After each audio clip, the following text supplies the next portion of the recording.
So we've been talking about rational functions and finding the key features of those rational functions. We kind of went through what those key features were yesterday and kind of did isolated examples of finding those key features. Today I'd like to just kind of go through and do some kind of composite example. We're going to find all 8 key features for. Do that and then use those key features then to build a graph. We'll do that twice and then see where we're at. Sound good? All right. So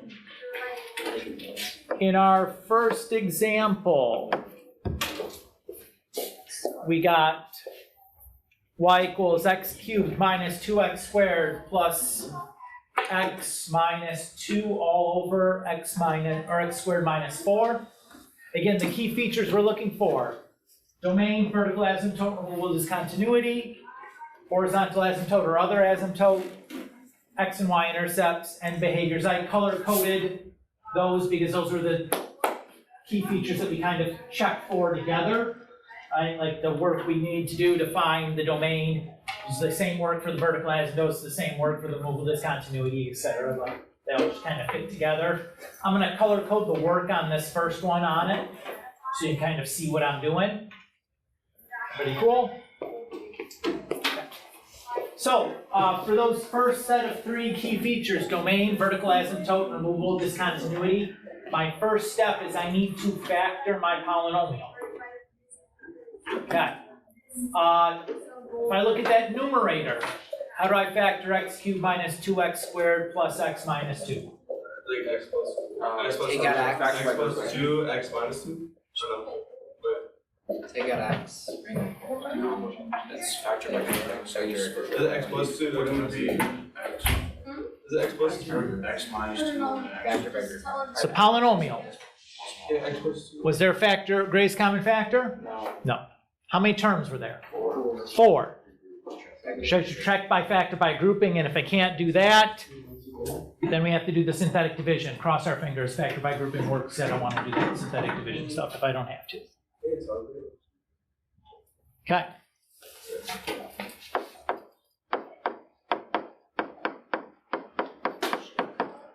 So to factor by grouping, we make 2 groups. The symbol in between the 2 groups must always be a plus sign. If there's a subtraction symbol there, which turn into plus and negative and push the negative sign inside the second group. From the first group, I can take out a greatest common factor of X squared. squared. From the second group, I can take out a greatest common factor of 1. X minus 2. So if I look at the first term and the second term, I see the x minus 2's are in common. Those 2 parts must be the same to continue grouping. And my leftovers then are x2 plus 1. x squared plus 1. Okay?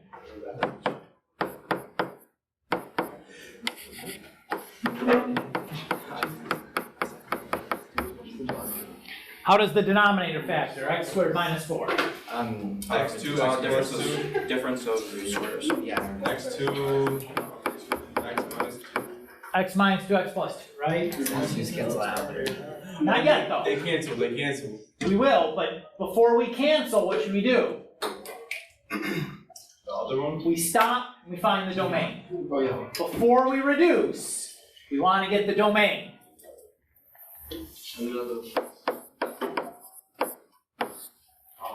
To do the domain, what do I do? You get the Set it. exit. Set it not equal. Set what not equal to 0? The The denominator, because what can't we ever divide by? 0. So the denominator set equal to 0.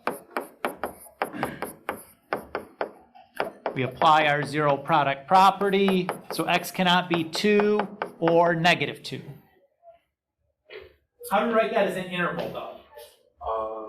Negative infinity, comma negative 2, infinity, comma 2. Or u infinity, comma. U negative 2, comma 2. Then the 2 comma infinity. So everything less than 2, everything less than negative 2, everything between -2 and 2, everything bigger than 2, right? That's all we did. Any questions on how we did that? Okay. Once we have our domain, we should now Yeah. reduce, Can't speak. right? Now we can reduce. Because there was reducing, what can happen? We can get a removable discontinuity, right? So if you can reduce, you can possibly generate a removable discontinuity. Not every single time. What has to happen when you reduce? The thing that you reduce, in this case the x minus 2, must be completely gone from the denominator.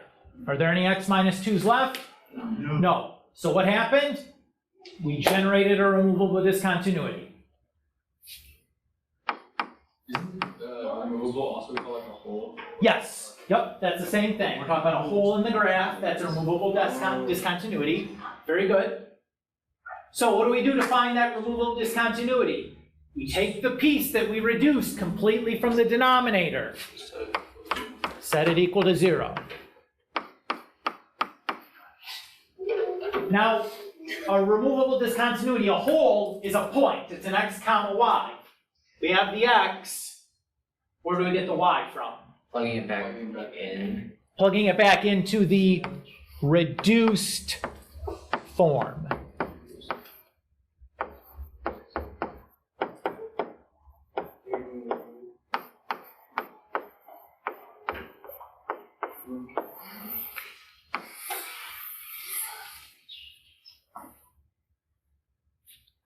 Everybody okay here? Okay.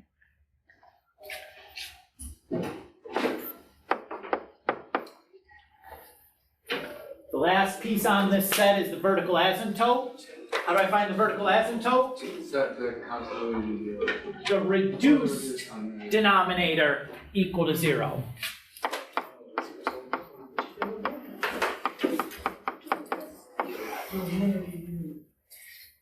The vertical asymptote is an equation for a line, so x equals or y equals is what you want. It's not a point.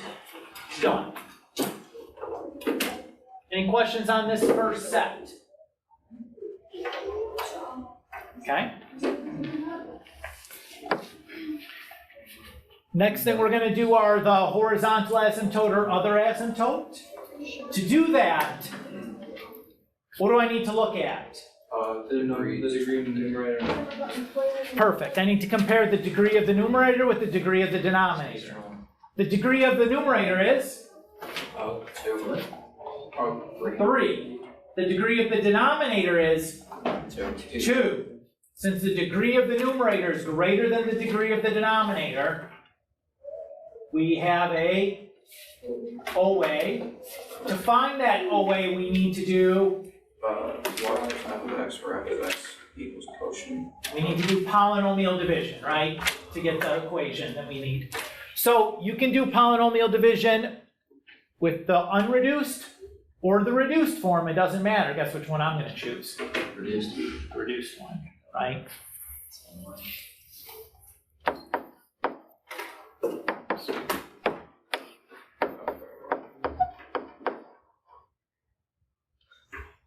So we have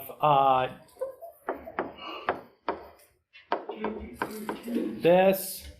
So to do polynomial division, there are 2 ways I can do polynomial division. Write it here, actually.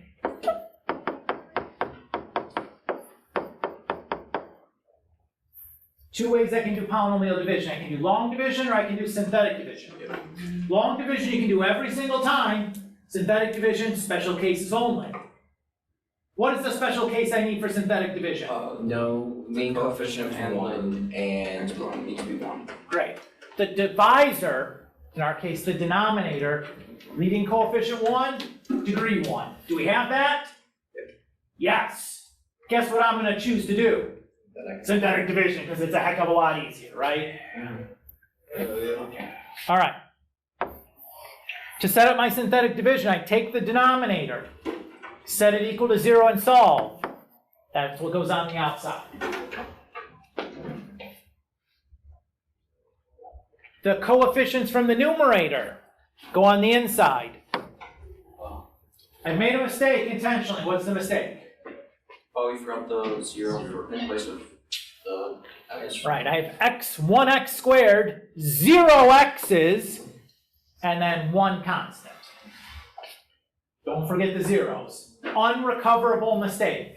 You just have to erase and start back at the beginning. All right, let's divide. I'm done.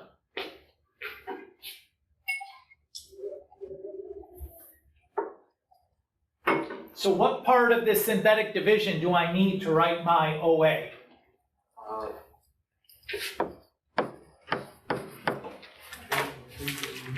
I need the quotient from this division. So I have my remainder, my constant, my x. This part is the quotient. That's the stuff that's not the remainder. So my OA is y equals x minus 2. Does the remainder tell me anything about the OA? Nope. As long as that remainder isn't 0, I don't care about it. If the remainder was 0, then I would have said, well, go back and look at what you reduced down to, because it would have just been a polynomial instead of a rational function. Is okay? Yes, sir. Would it still be right if it was a polynomial, or would you have to start over? Well, there's no asymptote, right? If it's just a polynomial, those don't have asymptote or any asymptote. So like, there's no need to do that. Does that make sense? It does. So you don't need to start over. You just like can skip that step. Woo! Pretty good deal. All right. Next up is x and y intercepts. So again, I'm going to be looking at the reduced version.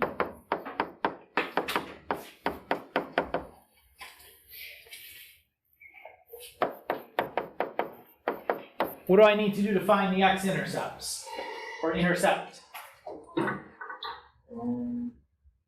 Set x. Not x, Y equals 0. y to 0.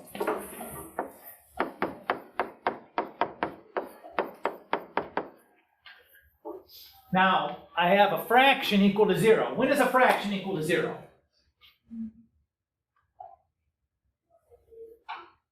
Oh, when its numerator is 0. When the numerator is 0 and the denominator is not, right? So I can just forget about the denominator and just write that. Everybody's good? How do I solve that for x? Minus 1 on both sides and square root of Okay. -1. So remember, when I square root both sides I pick up the plus or minus, and I have the square root of -1. What's the square root of -1? I. Oh! What does that tell me? So,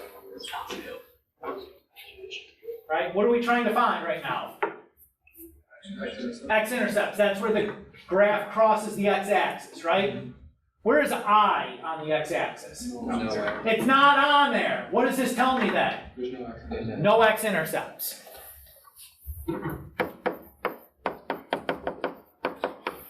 And that's fine. That can happen. They don't have to cross. If you get an imaginary result or you get no solution, it just tells me there's no x-intercepts. Doesn't have to be there. Okay? You get none, you get 1, you get 2, you get 3, you get 4. You know, anything can happen. So far, so good? Okay. Next, we need the y-intercept. What do I need to do that? Plug 0 into that. Plug 0 into x.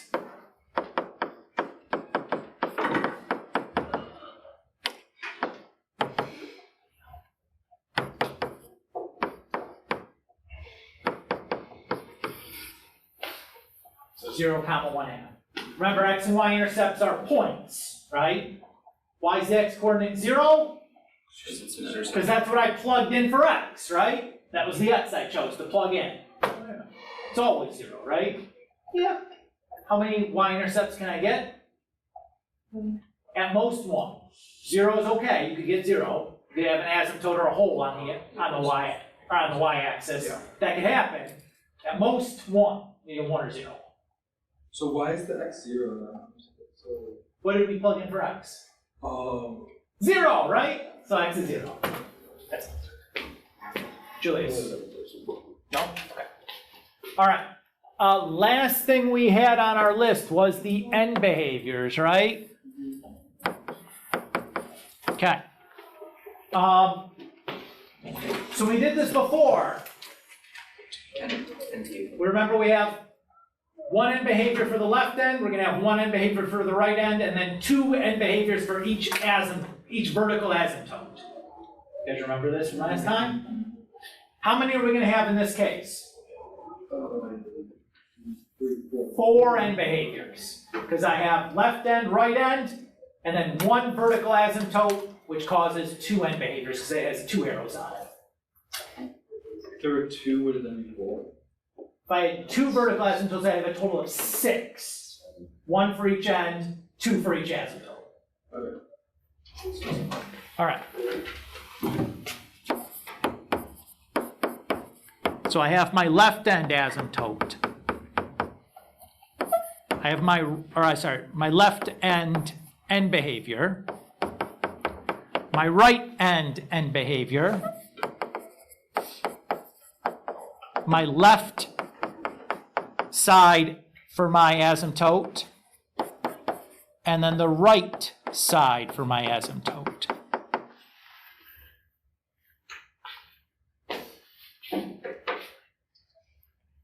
So this is like my left end, this is like my right end, this is the left side of my vertical asymptote, that's the right side of my vertical asymptote.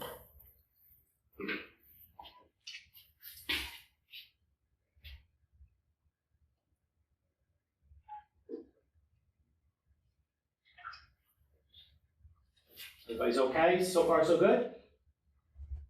Okay.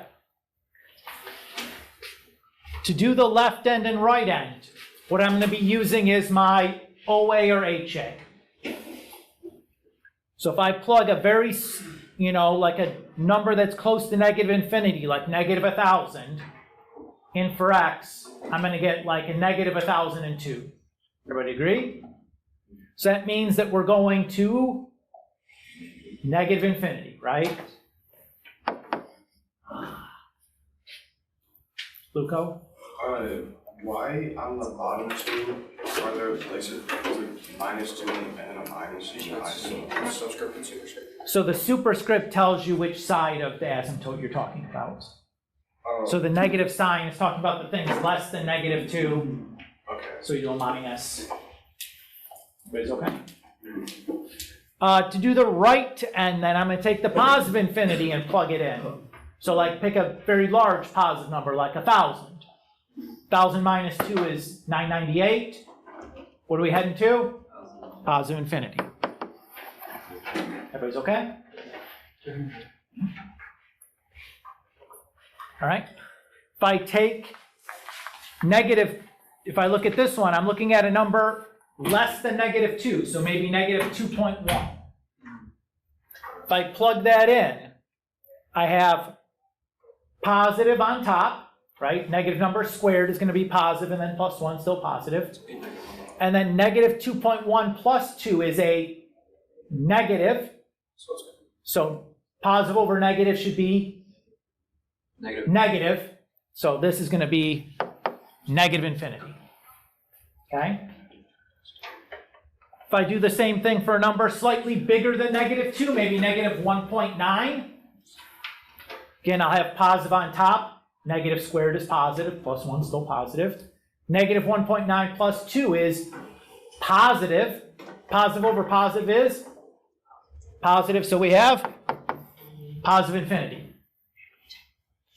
Okay? This is all a review of what we did last time. Luco?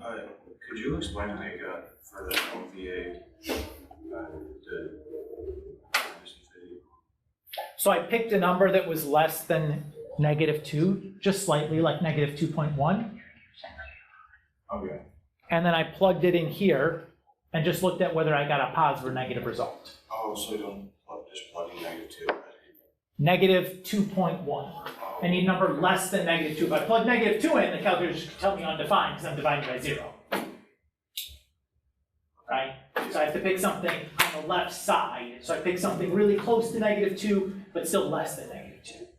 So usually just a 0.1 after is all I do. Could you just round it up to a whole number, 3, or no, is that too? It's probably fine. The thing I worry about though is like, you have to make sure you're pretty close, because if you get too far away, you may end up getting a positive number and it's on its way down. Like the safer you are, the closer you are to -2. So usually like negative 2.1 is fine. Technically, you'd want to look at a series of them like -2.1, -2.01, -2.001. You don't have to be that precise in this class, but like you should look at a series and make sure that it's all heading in the same direction. But you're usually safe enough just doing like that close. But if you pick like -4, you might have gotten a positive result, and that's a problem. It wouldn't happen here, but like it could, depending on the problem. Okay? Everybody's all right? All right. What I want to do now is I'm going to take these key features and build a graph from them, or at least a sketch of a graph. Okay? We haven't done that yet, so this is new. Right? Everything we did here today was just another example of what we did yesterday. The big skill today is, can I take these features and build a graph out of it? So when I build my graph, the first thing I'm going to want to do, after I draw my XY axis,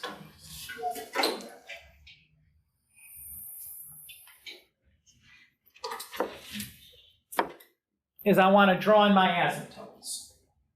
So I have a vertical asymptote at x equals -2, or is it positive 2? It's positive 2, right?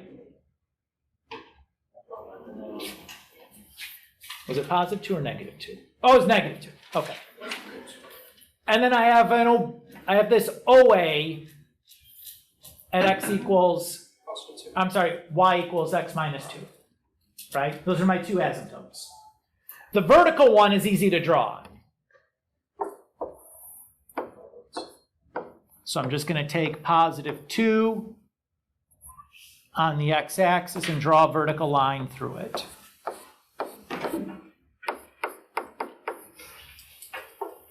Pretty good there? Now, how do I graph something like y equals x minus 2?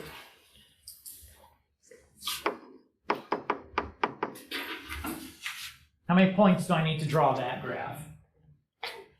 2, because it's a straight line.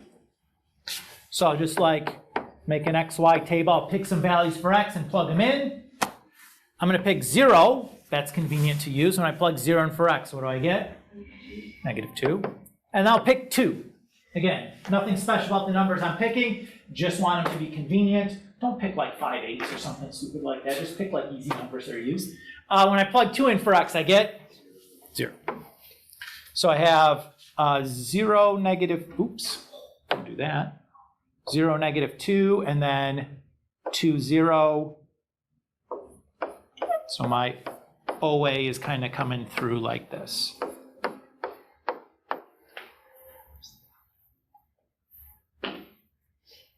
Is everybody okay with what I've drawn? Okay. The next thing I'm going to do is draw in my holes or my removable discontinuity. We had one of those at positive 2 and 5/4. Did I put the VA in the wrong spot? I sure as heck did. How come nobody was yelling at me? Mark, I feel like you were trying to, and then you just gave up. Come on, Mark. Look, who got a 99 on the last test? Was it you? Yeah, I expect more out of you then. All right. So we had 2 and then 5/4 was the removable discontinuity, right? 5/4 as a decimal is 1.25. So 2 comma 1.25 would be like right here. Notice that I'm drawing this as an open circle. It's not filled in. has to be open because it's a removable discontinuity. There's no point there, it's a hole in the graph. That's why we're using an open circle. Then I'm gonna plot my x and y intercepts. I had no x-intercepts, but I had a y-intercept at -1/2, right? Oh, +1/2. Okay. So I have that guy there. Is everybody okay there? Now I'm going to use my end behaviors, because we've graphed everything else that we have. I'm going to start with my asymptote end behaviors. So on the left side of my vertical asymptote, the arrow should be pointing down. So let me get a new color here.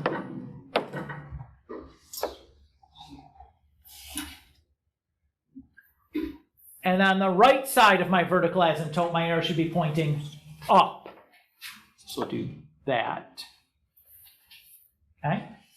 So now I'm going to just draw the rest of my graph so it connects the points it needs to and then follows the asymptote out.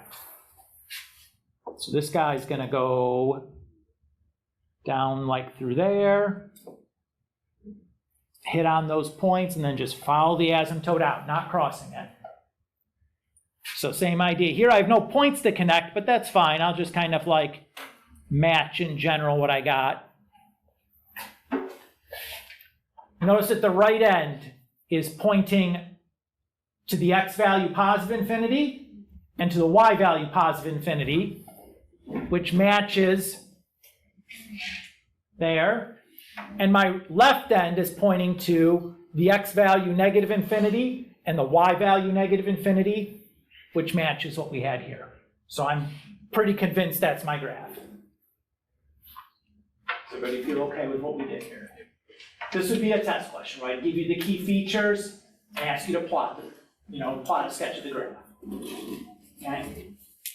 Yes? For those 2 points, the half and then the +2, do you have to hit those with your line, or Yes. do you have to like go over them? The line has to go through those points. Yes. So, like these two ends have to connect through those points. Now, like how far you go down after, as long as you go through them, and it's like not doing like in between or something silly, they just be close. Sound good? All right, same thing over again. I'm not going to color code this time because there's a lot of switching of colors. So same idea.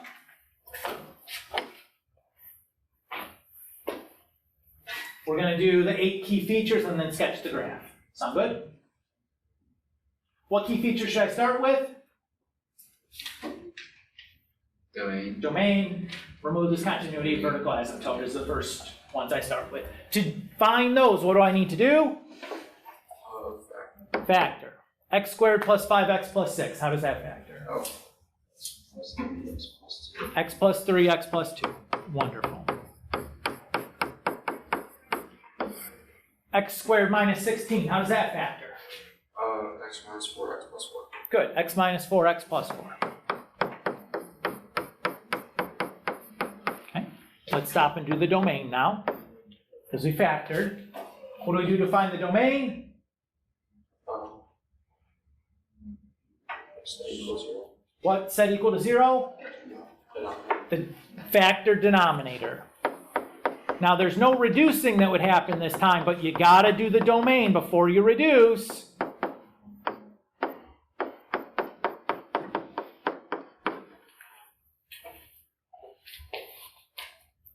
Everybody good with what we did?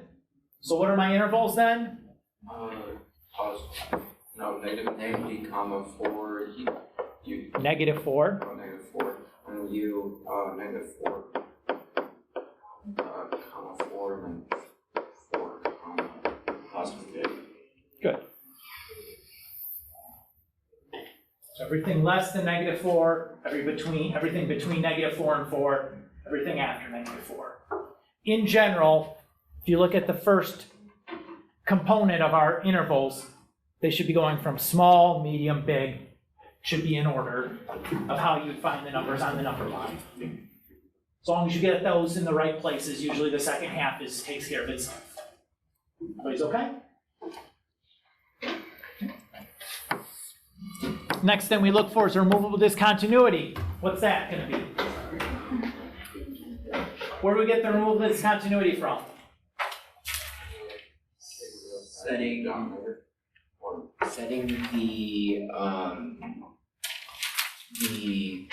the reduced numerator to, yeah, So what you're looking for, reduce denominators.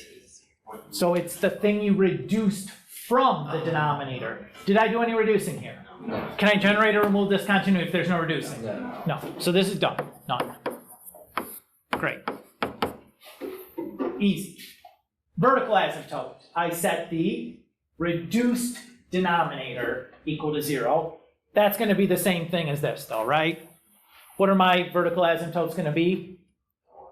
4 and -4. Is it okay if I don't write anything down other than the answers? Yeah. Since it's the same work over here. This is why I do these 3 things all at the same time in the same group them together, because like sometimes the work is just the same work. So far so good? All right. Next up, HA or OA? How do I figure out which one is which? Which one we got? You split the degrees of the numerator and the denominator. Perfect. The degree, I compared the degree of the numerator with the degree of the denominator. What's the degree of the numerator? 2. And the denominator? 2. So they are equal? Okay. What does the formula say if the degree of the numerator is equal to the degree of the denominator? Leading coefficient of denominator leading coefficient of numerator over leading coefficient of denominator. Great. And the leading coefficient of the numerator is? 1. And the denominator? 1. So we have a horizontal asymptote at y equals 1. What does OA stand for? Other asymptote. Oh, okay. So it's not a horizontal line, it could be a diagonal, could be like a parabola, could be like a cubic thing. In this class, you wouldn't see anything, you probably just see diagonals. Maybe somewhere in the homework, there's like a parabola or something in there, but like I would do that in the test. So I just call it an OA from other asymptote, because the shape could be anything, right? So far, so good? All right. How do you get 1? I did the leading, because that's equal. Yeah. The formula is leading coefficient of the numerator over leading coefficient of the denominator. Oh. So 1 over 1, just 1.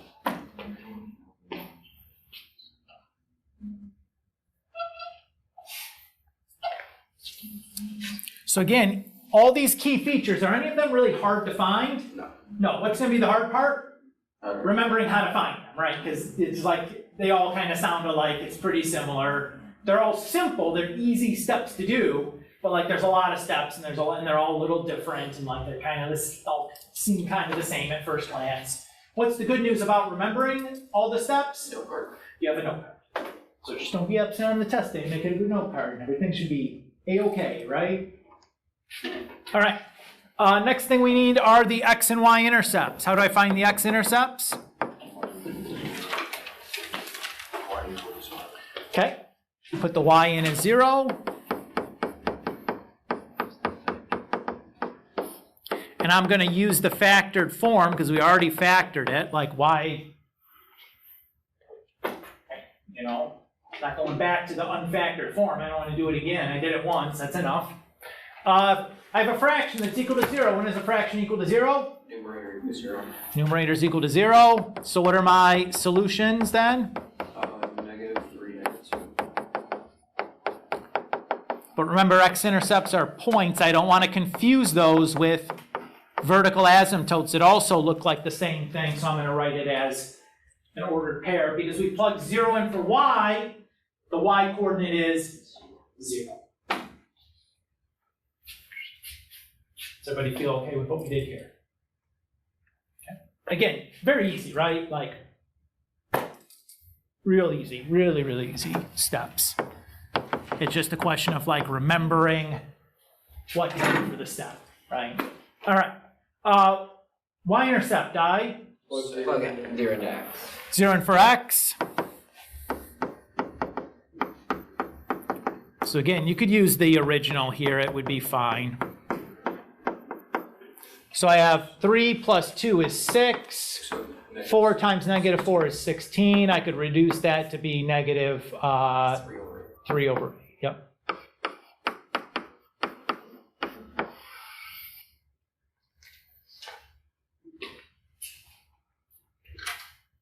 Yes, Alex. Why is there no like reduced form or like reduced, Because there's no factor on top that was in common with the factor on the bottom, oh, okay. right? There's no reducing I could do. And that'll happen, right? You can't reduce everything. So far, so good? On to end behaviors. How many end behaviors is this guy gonna have? 2. Nope. 4. Nope. So I have left end and right end. That's 2. I have 2 for each vertical asymptote. So 2 asymptotes for x equals 4, or 2 end behaviors for x equals 4, 2 end behaviors for x minus 4. That's 6 total. Everybody's okay? So I'm going to start by just writing out the form of those. So I have my left end, I have my right end, I have the left side of negative 4, the right side of negative 4, I have the left side of positive 4, and then the left side, or I'm sorry, the right side of positive 4.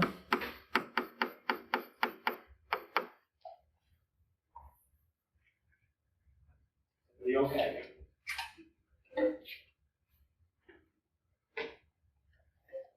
So that's just like my first step. Again, for a question like this, that's half your credit right there.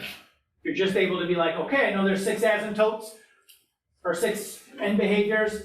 I know that much of like, I need 1 for this end and then 2 at each asymptote. That's the notation there is solid. It's like half credit at least, without even saying what any of them are equal. Okay? The asymptote, or the end behaviors for the left end and right end of the graph, are always going to come from your HAOA.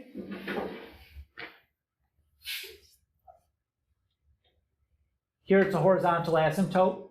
It's equal to 1. So if I plug like negative 1,000 in for x, is there any way to put it? No. What do I get when I plug negative 1,000 in? 1.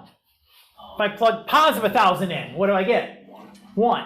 Guess what the left end and right end behaviors are going to? Just whatever the horizontal asymptote is. That is. Okay. Those will be the only ones that can't be positive or negative infinity. All the asymptote end behaviors will always be either positive or negative infinity. So far, so good? All right. Again, what we're looking at was this. I'll write this down so we can look at it as we go. Okay, so I'm going to pick a number left of negative 4, but really close, like negative 4.1. Negative, negative, negative, negative. 4 negatives makes a positive, right? If I have an even number of negative signs that are multiplied and divided, it's a positive. So this should go to positive infinity. So far, so good. Now we'll pick a number to the right side of negative 4, like negative 3.9. Negative, negative, negative, positive. 3 negatives makes a negative. How's this going? Is this, you like this? Pretty easy way of dealing with this, right? You're just looking at signs. Now I'm going to pick a number on the left side of positive 4, like 3.9.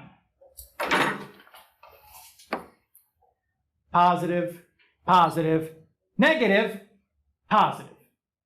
One negative makes a negative. And then I pick a number on the right side of 4, like 4.1, positive, positive, positive, positive. No negatives makes a positive. How's this feel? Is this okay? Julius has got it. The rest of us feel okay with this?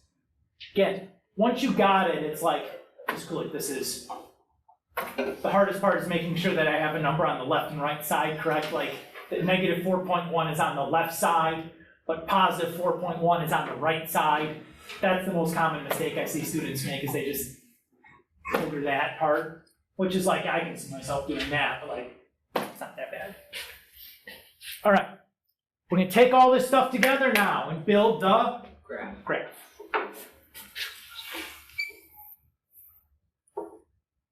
All right.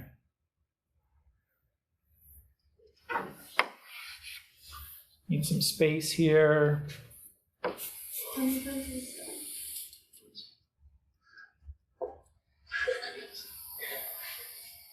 Okay. What's the first thing we draw in? Asymptotes, right? So I have 2 verticals, 1 horizontal. That's what I'm starting with. So my vertical asymptotes were at -4 and +4.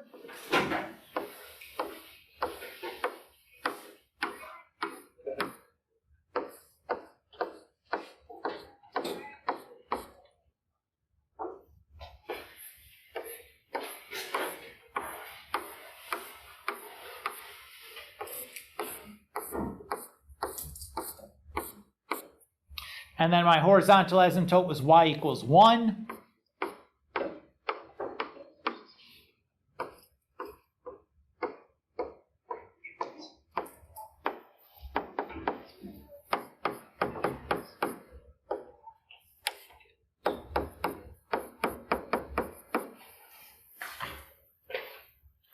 So those are my asymptotes on there. Everybody feel good on where I put these and how I knew where to put them? Okay. The next thing I'm going to do now is I'm going to plot my remove discontinuity. I don't have one. Done. Great. Plot my x and y intercepts. So my x-intercepts were at -2 and -3.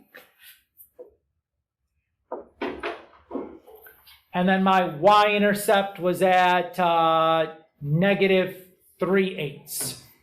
So 3/8 is like 3.75 or 0.375. So it'd be like here somewhere. Everybody's okay? All right. I have everything plotted. Now I'm going to go look at my end behaviors and use that to draw some arrows. I always want to start with a vertical asymptote end behaviors. So if I look at the end behavior for -4 first, the left end is going to the left side is going to positive infinity, and the right side is going to negative infinity. So let's draw those in.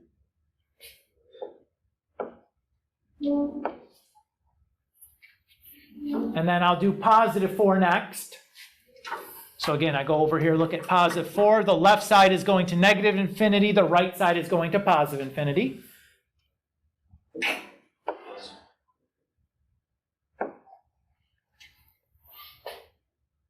So far, so good.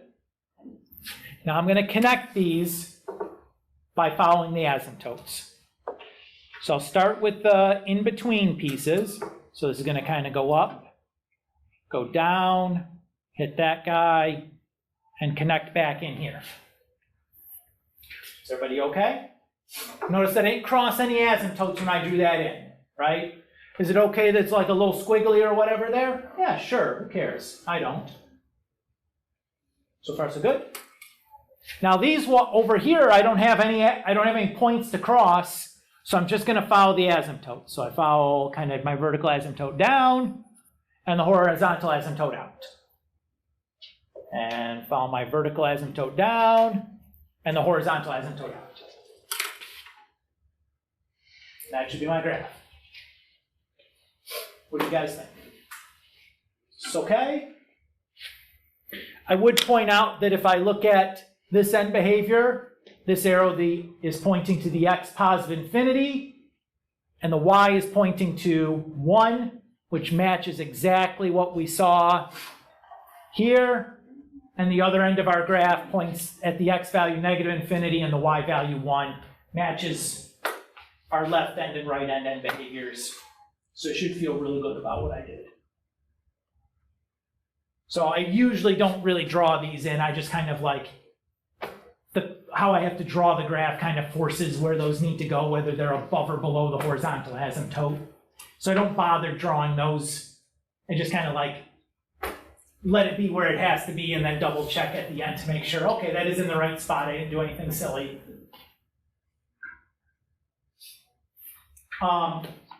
So I don't need to add any new homework to the problem set, 1 through 24 that I assigned last time.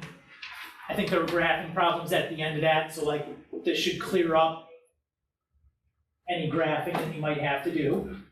For the virtual day, for you guys on Friday, there's a chapter 14 Delta Math doing exactly this kind of stuff, like finding these key features and drawing graphs, and should be relatively easy to handle, especially after we've done a bunch of practice here. Ian. On a hypothetical quiz or test, how many problems would look like this where we find all of the key features in that graph? At most one, I think, in terms of the time. What I would be more likely to do is give you a separate function, ask you to find these specific key features, new function, find these features, new function, find these features, because if you make one little mistake in there, like you factor it wrong, everything else after it basically ends up being wrong, right? Or like, here are the key features, use them to draw the graph. You know, like, I prefer on this type of situation where like, there's a long process, there's a lot to do, there's a bunch of places to make mistakes. If you goober one thing, it like messes everything else up afterwards and like it can get really confusing. Like I try to, on stuff like this, isolate it to like a single skill, much like the previous test where I'm like, hey, here's a function, give me the possible rational zeros. Okay, here's a new one, give me the total possible zeros. Okay, here's a new one, where are the maxes and mins at? And, you know, like, rather than like one thing where it's just like, you gotta do the whole thing. I mean, to some extent, like, I would ask that, but like at most one time. Because it's, you know, it takes a minute. Like none of the specific things are slow or time consuming, but like there's a lot of stuff to do. And just because Mr. Kulik can crank through it in like, you know, 6 minutes or something and do the whole thing doesn't mean that you guys should be able to do that in like that kind of time. What do you guys think? Is this okay? Yeah. That's all I want to do today. I think that's plenty, right? Who feels better today than they did walking in about finding these features and like what to do, right? That's the hope. Fingers crossed that this test will go better than last test, right? Feel better about what we're doing now than what we did then. This is a little less conceptual, a little more, you know, algebraic. I hope I have to get a 100 instead of 99. I want you to get 100 this time. Maybe Marco get the 99 again. Just doesn't, I start just still on All right. Yeah, so that's it for me for today. Any questions on stuff? You guys feel all right? With the long weekend, if you have a bunch of missings racked up and you're looking for something else to get done, maybe use some of this time that you have where you're not in school to crank through some of those missings. The Sunday homework check will be the 1 through 24. The Delta Math I'd expect to be done for chapter 14 as well, the virtual day assignment. But that sounds like a plan. Everybody cool? Okay. All right, I'll stop here. This